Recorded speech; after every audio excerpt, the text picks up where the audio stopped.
Hi, welcome to Coffee Chat. I'm Keira McKay, and with me is Mary Ann.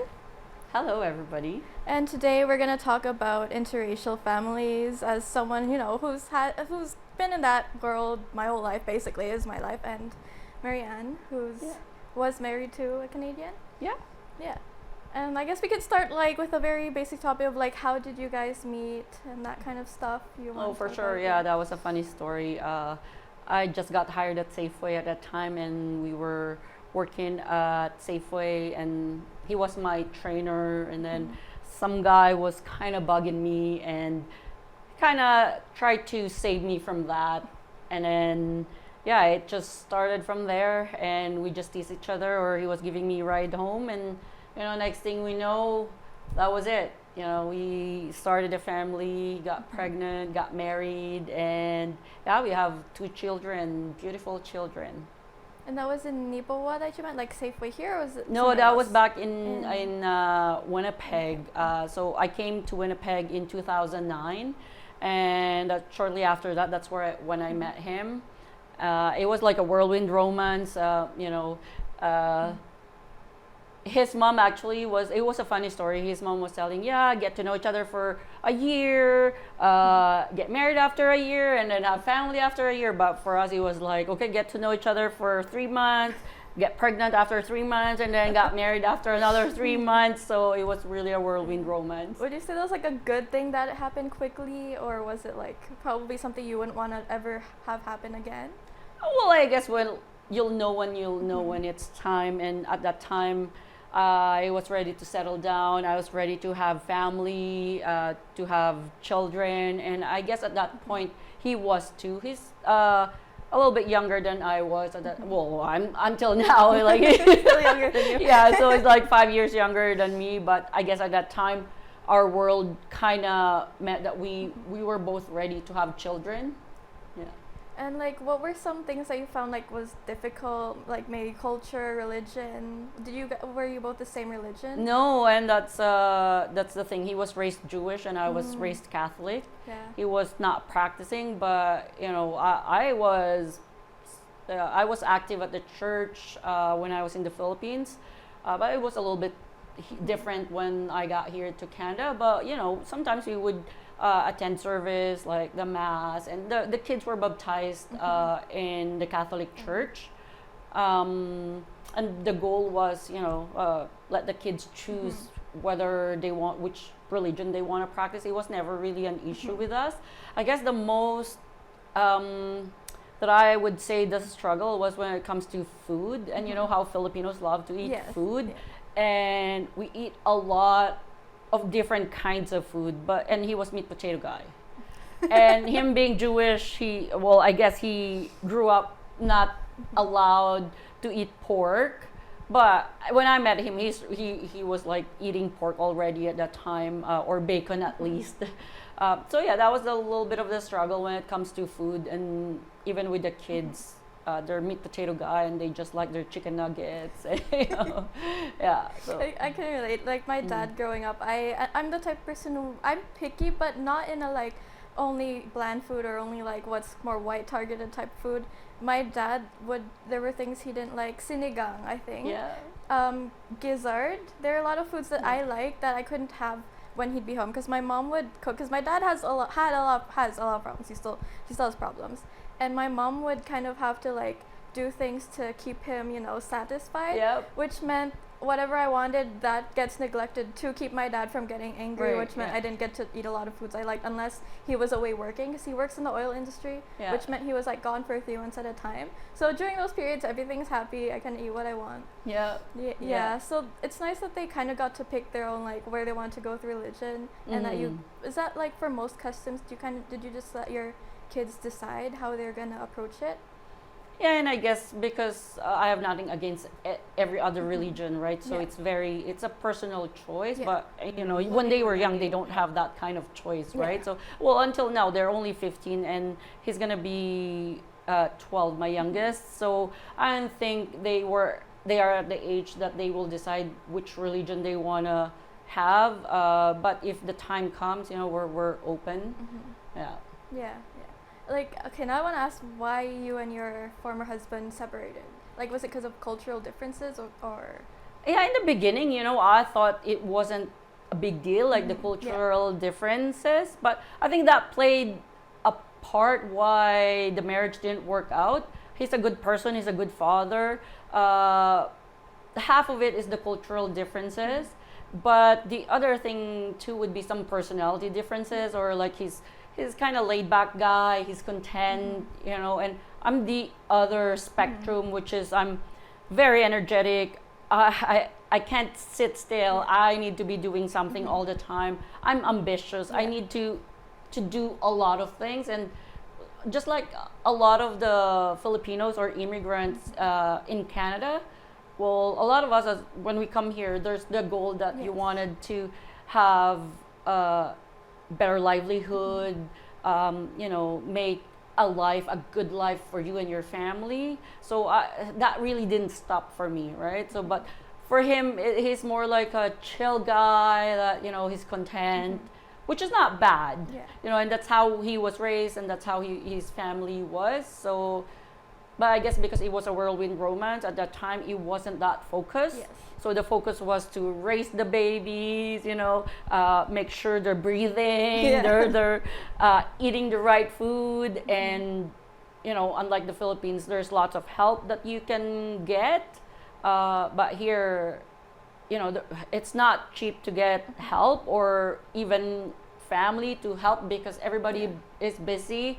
So the way it worked too is, we would work opposite schedule. So I'd be working during the day and working full time, and then he'll be working in the evening. So to make it work, so we don't have to pay for childcare or daycare, because it's kind of expensive too to raise children in Canada. And then so we never really had the time to get to know each other more. And then when the kids are a lot less needing our attention, like the constant attention, and they're a little bit more independent, sort of. So that's when some of the realizations are like, okay, what about us as a couple? What are our goals? So I guess that's when we both realized that it wasn't connecting, and it was amicable. So it was we're both happy now. He's happier. I'm happy.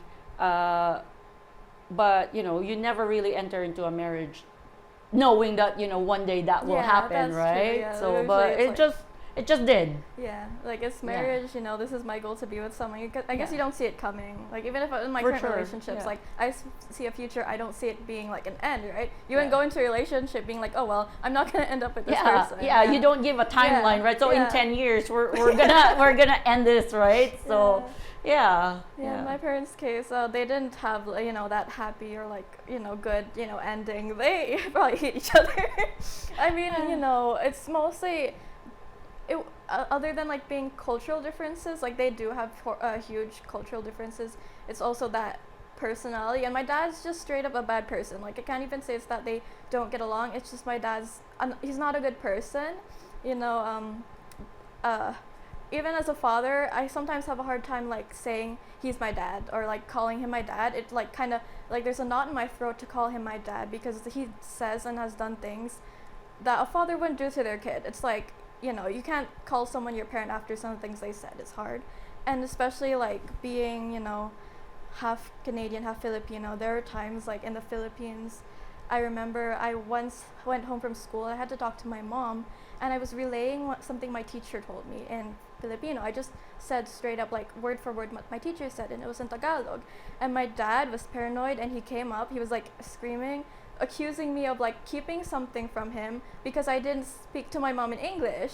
When like either way, like I would never do that because like I never really have anything to keep from my dad.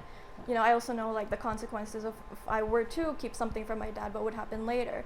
So that's like just one of the few things. And so COVID happened. Like I was probably the final push that kind of led to my parents separating. Was because my dad just treated me so horribly that I was like breaking as a person. That I was sent, because I lived in Pampanga during then. I was sent to Baguio City with my grandma, because I did something to the point my dad finally agreed to let me like go, because like my mom was trying to take me out of there earlier. My dad wouldn't let her until it was the point my dad agreed. And then while I was in Baguio, and then my mom and my brother were stuck with my dad, I kept hearing what my dad was doing, and eventually my mom, like, after my dad left the Philippines to go to work, I guess it was like closer to 2021 or something, and then, my mom packed everything away and moved us out of there. Yeah. Yeah. Oh, was there like a huge age gap between your dad and your mom? They were like maybe 2 years apart. Okay, yeah. My mom met him when she moved to Grand Prairie for work, and then her boss like knew who my dad is and like said he's a good man. My mom said she saw my dad's photo and she was like, "Oh, this guy looks serious." He is. He definitely was. And my dad's an atheist, and my mom she's Christian, and she said like at the time she didn't expect that from my dad because he would go to church with her and all that kind of stuff. And then once she was already pregnant with me, like that's like not even a year later, well maybe a year, it was like a year after that my mom was pregnant with me. Like at that time, that's immediately when my dad started kind of showing his true colors. There was a story she told me that when she was pregnant, maybe she said it was June, I was born June 10th, so it was I guess a week before she was gonna give birth, and it was okay, maybe not, I can't remember. She said it was winter, so it probably happened before that, but she said that the car got stuck in ice, and so she had to like push, my dad made her go down and push it. So I would joke with my mom that I was born with anger towards my dad because of how bad he's treated her. It's really different, I find, because I have friends who or know few people that married a different with a different background, different race, and Filipino background, we're so romantic, and like my love language is touch and hug, and I'm very expressive. I just find that a lot of I guess the love language is so much different, right? So even my ex-husband, he's very quiet. He's not very expressive when it comes to his affection or feelings, but like I say, he was a good person, and he was a good father, right? So but we never hurt each other. Well, I guess a lot of it is like sometimes I would push him. It's like a Filipina trait when you're joking, right? So, and I guess that he didn't like that. To him, it was like violence, right? So, but that's kind of a typical Filipino trait, especially when we're excited. We're very expressive. We're like hitting each other, and I didn't take that seriously. That he didn't like that. So, those are some of the moments that we had a little bit of a disconnect, or like the disconnect starts, right? So, and then, well, and I guess we flipped responsibilities. How I was focused on my career, and he was okay with that. And then, so while he was focused on looking after the kids, and we both agree, and that's how it worked for us. Right. So, but then, like I say, when the kids are a little bit older, that's when some of the realizations. Oh wait, there's some, and then of course the lifestyle is changing. Just wait, kind of let's press the brake, and what about us? That's like you said, during pandemic, probably a lot of people really realized that we're trying to figure out what's next, or like, is there a future, right? So, So when was it that you and your ex-husband split up? About 2 years ago. Okay, so Yeah, not too long ago. So we were married for 14 years, but I would say we had our moments, and I have no complaints for him as a father. He would do everything for his boys, and he doesn't really go out drinking or hang out with his friends. He's actually a homebody. But I felt like, because he games a lot, and so are the boys, and so a lot of times I feel like they're physically there, but I felt alone because I can't connect with them. Like even with my kids, I can't connect with them because I can't relate to what they're talking about or what they're doing. So that's when, those are kind of when all the questions are like, okay, so what are the next steps? Yeah, I guess I can understand that because in my family, when we were still together, my dad is a big nerd gamer, and I'm also a nerd. I happen to really like a lot of games. Like, despite not liking my father, I do like the activities he brings. It would have been fun if he was a better person, because even to play games with him, he's not fun. And my mom isn't so much, but he would basically make all of us play, whether we liked it or not. And then, I went to see my mom last month. I haven't seen her in a year. I don't talk to her very much because she's busy with her work, and I'm busy with my school and everything. And I kind of realized, I was kind of like in the car. I had just got to Grand Prairie. It's the first time I've been there in how old am I now? Like 16 or something years. Like, ever since I left, I have not seen Grand Prairie, been there. And I was kind of sitting in the car, I'm like, I feel like I don't have a lot in common with my mom, because when I was younger, it's like either her being there as my mom, and then all the other times is, her hobbies, not really being her hobbies, just playing games with us. And I'm like, when I do something I like, my mom doesn't tend to understand what I'm doing, or she finds it weird, and I'm just like, oh, Yeah, well, I find that's a generation gap, right? So, like, back when I was growing up, my parents' generation, we were the kids that's like, oh my God, what are, because they were the boomers and we're the Gen X's, right? So we're like, there's those generation gaps, right? So, and then of course, I was married to a Generation Y, and then all the kids now are, what the millennials and Alpha, is that what it's Gen called Z now? and Gen Alpha, Z and yeah. Gen Alpha. So, and like even just the language, it's just funny how it's evolving, right? So, and like the gaps, it's so, it's very evident that those really play part. But then now we're kind of just laughing about it with my kids. I try my best to kind of relate to what they're doing, as well as trying to introduce them to some other things, because when their father and I separated, my eldest son was already 13 at that time, so he understands what's going on. The other one kind of so my eldest son, he was kind of mad at me because of course we were all heartbroken, but he was kind of mad at me because he thinks that his dad looked after them and not me. And I was hurt, but because it was a decision that his father and I did agree so I can focus on the job and livelihood and stuff like that. Although he was working full time too, or like part time when the boys are younger. When they're a little bit or older, then he started working full time. But now, so after the separation, I tried to kind of mend some of my relationship with my kids and prove to them that, hey, you know what, I'm here, I'm your mother, and I might not be as fun as your dad, because they keep saying, Dad, treat us as equal. And then my background, being Filipino, you know how it is. Like the parents are, what we say needs to happen, right? Yeah. And the wise are not, like I was raised not to ask questions. When my parents say, you have to do this, I can't say why. Yeah.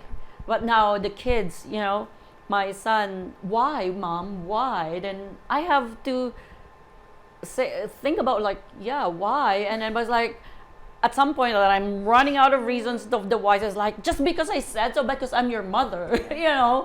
And the funny part is my eldest son and I, we bicker a lot just because we have the same personality. That's why we clash, and it's funny like how I feel. I'm so sorry, Mom. I think I gave you a really hard time when I was growing up, and because I can see this boy being me, and it's like, oh my God, I'm sorry. And then karma, well played, karma, so.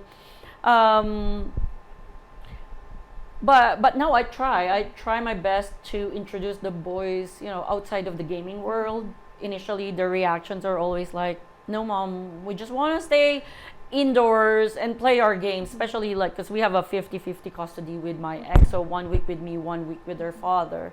When they're with me, I try for them to control or limit their screen time, but sometimes it's like it's either, well, am I gonna fight with them? They're only with me for a week, so should I give in or not, kind of thing. So, but I like traveling. So some part of that, we went home to the Philippines. My mom was sick at the time, so at least I was able to introduce them to the Filipino culture, and although it's not hard to do that in Nipua, because there's lots of Filipinos here, right? And they have friends, like Filipino friends, like, so they're exposed to the Filipino culture, and yet it's unique because they're Canadian, right? Yeah. So Yeah. Do they ever like kind of feel like they don't quite, or have they ever expressed to you that they kind of feel like a lack of belongingness in either sides? no, not really, but I think the most that they felt was my parenting and the parenting between, the parenting styles are entirely different. They're like different spectrum, right? So they say, yeah, dad treat us as equal, and on the other hand, my style is a little bit different. Yeah. Yeah. I guess I feel like on that part of the spectrum I can't really relate, because like basically I was raised by my mom. My dad was there, but I was raised entirely by my mom. But at the same time, I'm a lot less Filipino looking, and so like, and I grew up in the Philippines mostly. I feel like my whole life people are kind of like, oh, it's an American, and I'm not even American. Especially if they're in the Philippines, they see my person like it's an American. Your color, Yeah. they see your fair, Yeah. they would assume you're American, right? And So then, like I spent so much time, and sometimes I felt a lot like a dog breed, because people would talk about me like a dog breed, or I can hear them talk to my mom in Tagalog, and they can assume I don't understand, and I just think they're like, I'm not a dog breed. You can talk to me like a person, and not just like what my like blood is, if I'm like, if my dad's white or not. right. Yeah. Yeah, and that happens, where when we're in the Philippines, they'll be like, oh, you're the mom, or like even in Canada, it'd be like, it was funny. There was one funny story. I was with my kids, and my dad was with me and with the kids, and there's like, it's like, why are your kids white? It's like, oh, because their father is white. It's like, oh, are you babysitting? No, I'm their mother. So it was like funny, but because that's kind of cultural too in the Philippines, right? So when they see like someone fairer, they would assume, right? And I think that has changed a lot now.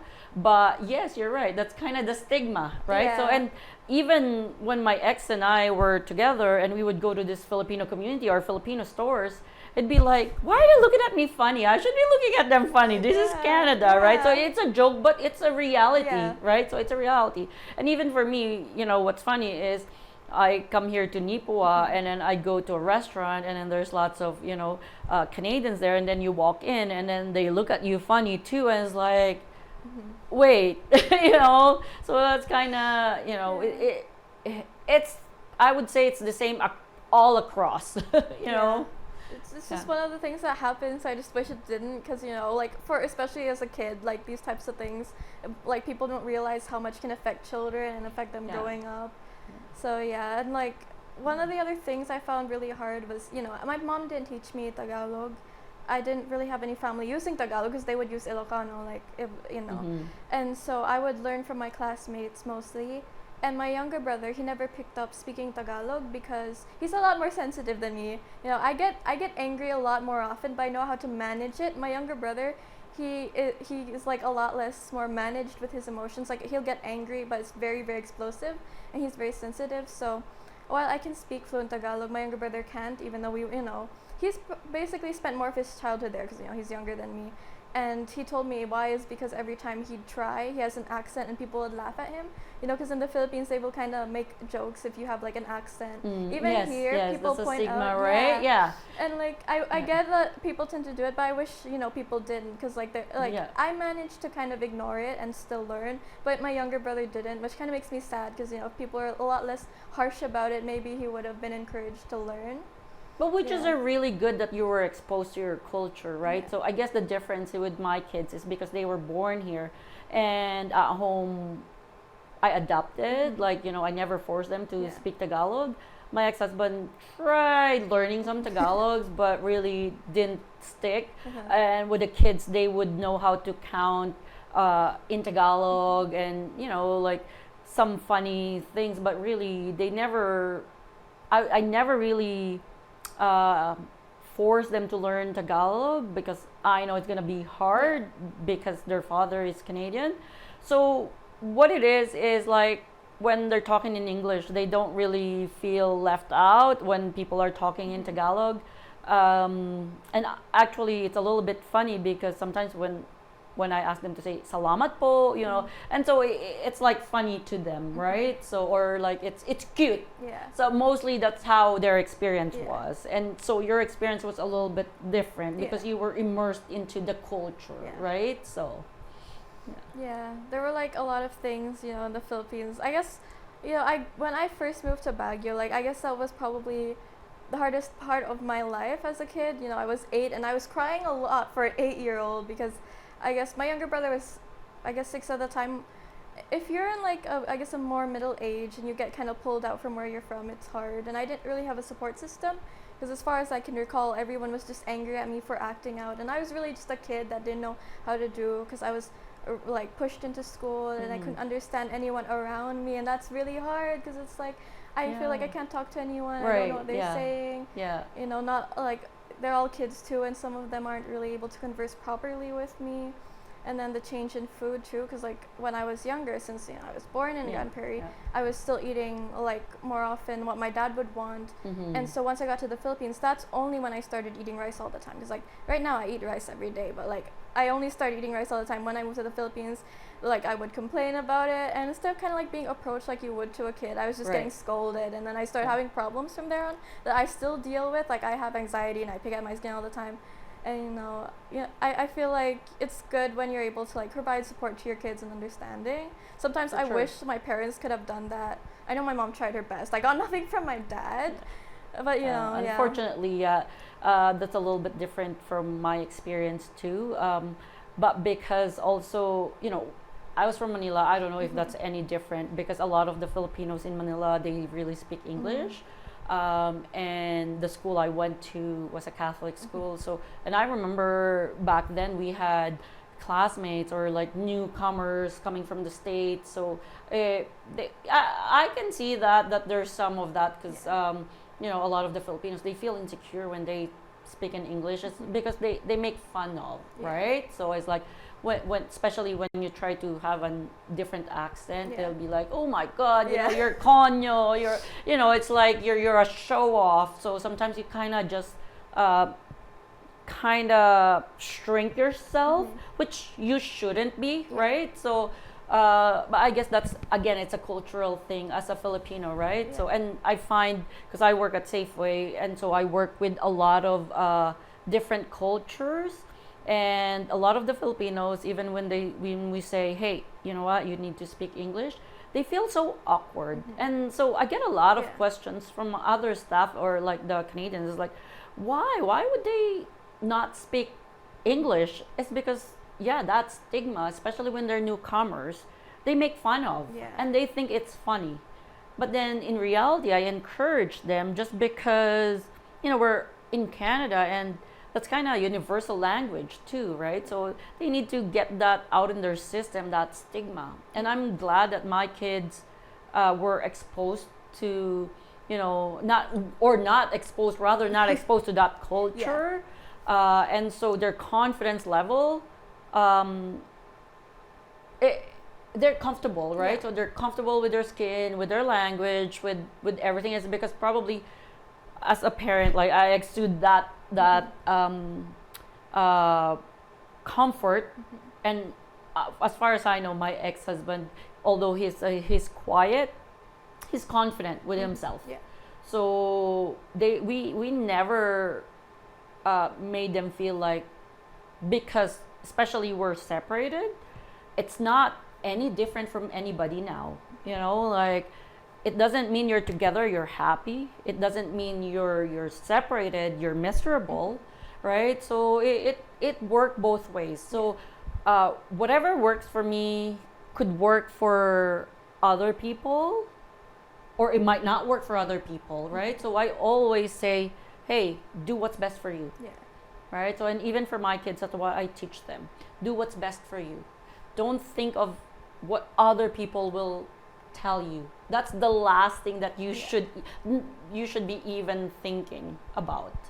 It's because, especially this day and age, well, people are, I think, more broad-minded and being more accepting when it comes to the differences, and now it's more education out there. All the diversity, equity, inclusion out there. There's lots of education, and sometimes, yeah, unfortunately, there's a lot of misconception, or some that are kind of still hang on to that belief, but I'm just glad that I raised my kids, or between my ex and I think we never worked out together, but we were always a team when it comes to the boys, to the kids, right? So, and that's what I'm proud of. I can say, yeah, the marriage didn't work out, but we made two beautiful kids, and we made sure that they don't feel, and I'm sorry you felt that way growing up, but the one advice as a mother, because I'm a mother, as a mother, the last thing you should be thinking is what other people would say. Be proud of who you are and what you have accomplished, and at a young age you've been doing this, right? So and not everybody has that confidence to do so. As a mother, who's my advice to everybody who's in Canada struggling to find their place, think about what they want. Number one is being honest with yourself and what you really want. No matter what color, no matter what your background is, you always have to focus on what's good for you. Yeah, I do hope that one day, like, the Filipino culture will probably lean more to, like, being open and accepting of who people are. I don't know if you saw the Liza Soberano interview or documentary. She opened up about her abuse, and every video about it, I looked at the comment sections, and people were saying, why is she depressed now? Why does it seem like her aura's grown dark? And all she really did is opening up. And I totally understand, because I opened up once to a class when I don't know if it was grade 11 or 12. It was the first time I was in a larger school, and I opened up, and there was a video call because it was still pandemic. And after that, my friend messaged me showing me what some guys were saying in the group chat. So they were like saying that I was looking for comfort, blah blah blah. No, it's like, well, it didn't really affect yeah. me, because like people are just unfortunately want to bring you down if you're being open. Yeah, and that's how we're encouraging the kids to, and I'm glad too that my kids are outspoken. Sometimes I feel taken aback because, again, I wasn't raised like that. But at the same time, I'm grateful that they're very vocal about how they feel, because at least I know how I can fix it, or how can I can improve my relationship with them.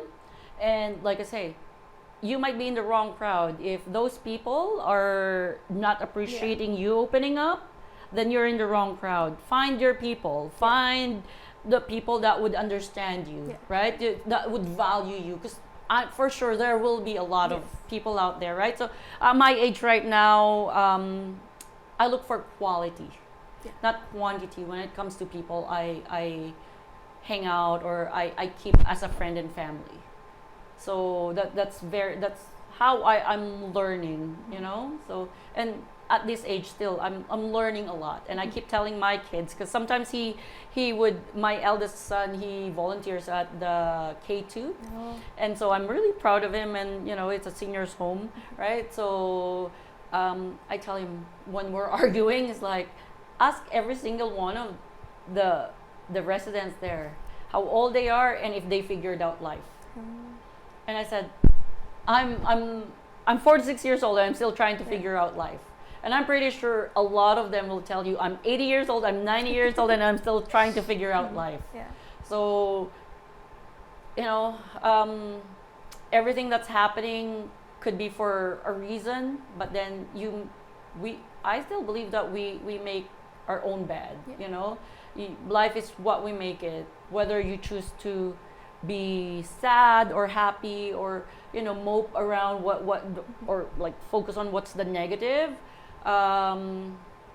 And like I say, I was proud that, I was very, um, I would say when we separated, I actually contacted the school right away and say, hey, you know what, this is what's going on. So if